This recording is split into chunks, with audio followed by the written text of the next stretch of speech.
this holiday week when we're all giving thanks and we think of those less fortunate than us, I wanted to talk about poverty and income inequality. Your background, Yes, raised ma'am. by a single mother in a low-income home, you said that the Republican tax bill will help the poor. How? Couple of ways that we do that. Number one, if you look at on the personal income side, there's about $1,370 billion of personal income taxes paid in 2014, 2015.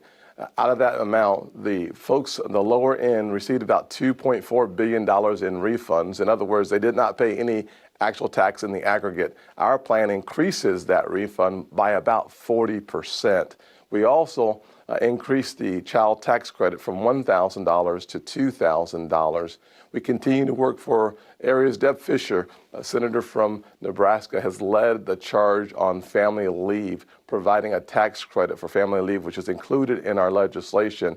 I have included in the tax reform legislation the Investing in Opportunity Act, which targets 50 million Americans living in poverty in distressed communities, bringing back over $2 trillion of capital gains back into those communities long term to solve some of the serious problems that are endemic in some of the communities where I grew up. Okay, but about 45% of Americans don't pay income tax, and many of those are the working poor. So how does it help them?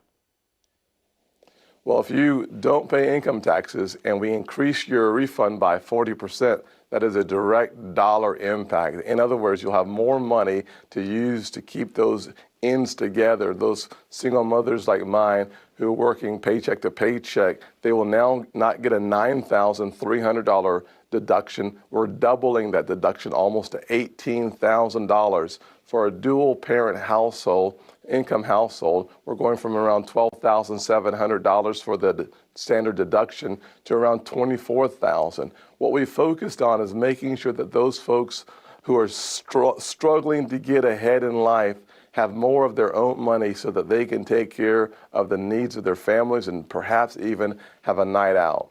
And you see a bill passing by Christmas?